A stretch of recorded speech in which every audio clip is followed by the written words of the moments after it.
looking back on it, all of my crisis moments have been like, you know, they're really the most important times that I've had in my life. I know. Absolutely, 100%. We're going to get more into that today. Andrea, can you talk about what your style says about you? Oh, I'm like going through this existential self-identity, like what am I, who am I kind of moment right now. Just turned 27. Like when I first moved to New York and I first started modeling, it was really important to me, like fashion with like a capital F, you know, and like wearing things that were on trend. Even saying that makes me feel like cringy, like on trend is so ridiculous. I have like very specific body types, so not everything looks great on it, and learning how to dress for my body type was like a whole journey. My mom died when I was really young. I didn't really have someone telling me like, this is how you know, wear that when your boobs are so big, and you can't wear this because your butt, and you know. Can you take off your hat? Can you talk about assumptions that people may have about you based on your style? If I think about it at all, in terms of how other people see me, is like, is this going to make guys yell at me on the street? And how can I avoid that? Which is tough. Can you take off your jacket?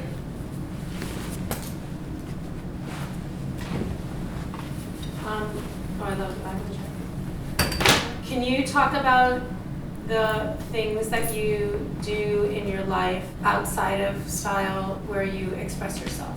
I cook a lot and I make art. Lately I've been working a lot with crystals and porn.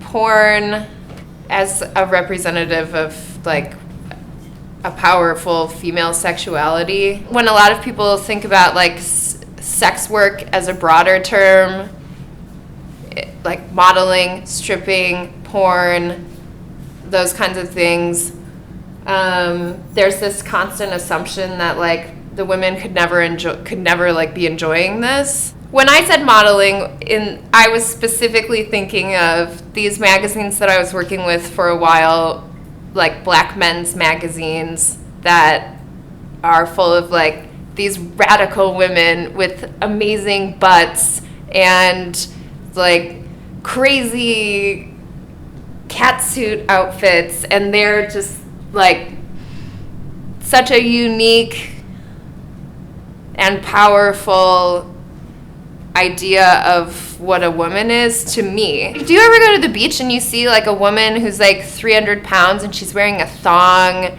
like a lime green thong and like a fishnet cover up, and you're just like, you look fucking awesome. That is incredible. It's like, it just makes me feel so good. I mean, isn't this fucked? Like, I'm a model and I still feel this way. Like, that I need this like validation. So then I was like, if they can make me feel that way by just like getting naked in this way, like what if I could make anyone else feel better by doing it myself, then why not be doing that whenever, you know?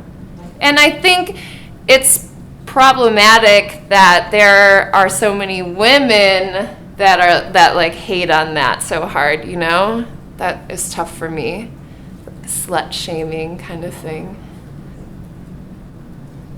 So can you talk about a struggle that you've turned into a strength? I've never like discussed this with anybody that hasn't been like a close personal friend.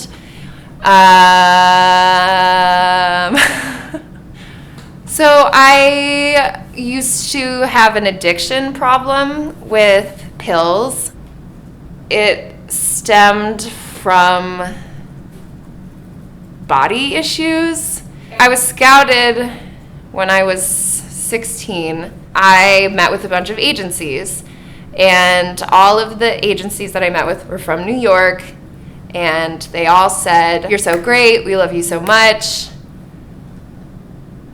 You need to lose 15 pounds." So I tried and I tried and I tried to lose weight, and I was like a size 6. And that is so healthy. I was like the healthiest I've ever been. And then at one point, some guy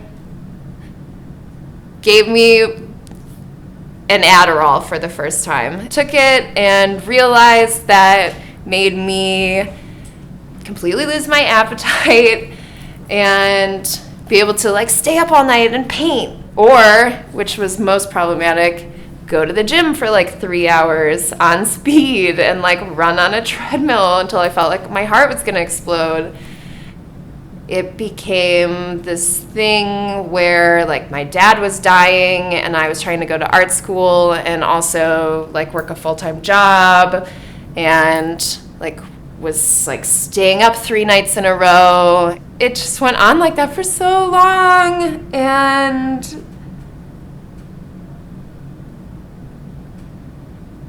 it just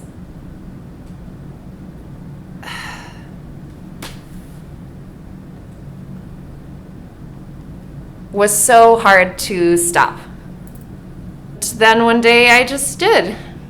You know, you just like go to the bottom, and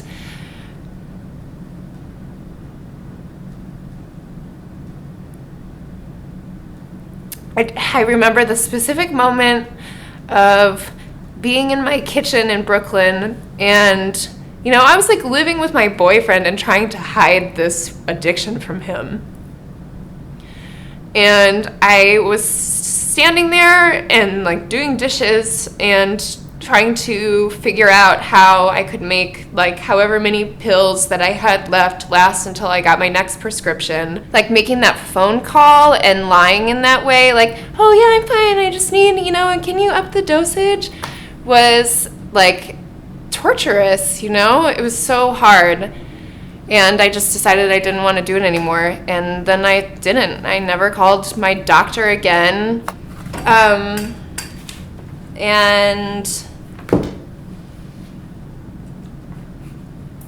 yeah, and then I like tipped to the other end of like not doing anything active ever and like just eating crap all the time and like not caring in that way. And so I'm finally now stabilizing in a way that is like really awesome for me.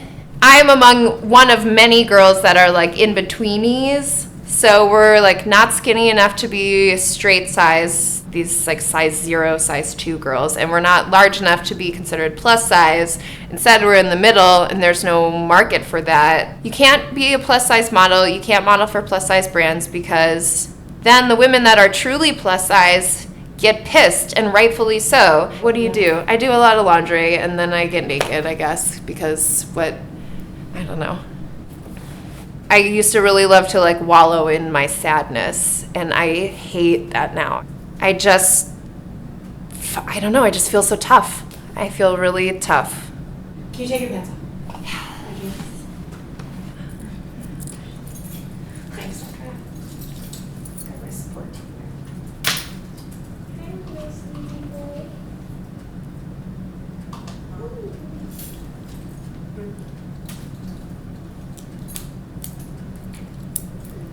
there. In your body is a good place to be.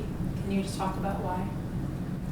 I don't know, it's tough because I feel like everything I say here would be really trite. You know, like you only get to YOLO, right? For me, when I like wasn't eating, I wasn't sleeping, and you know, like torturing myself, I was missing out on the most amazing things in life, like food, which is so fucking incredible. I mean, man, now I just would never trade an amazing meal for, you know, like a size 2 body, because fuck, those meals are so good.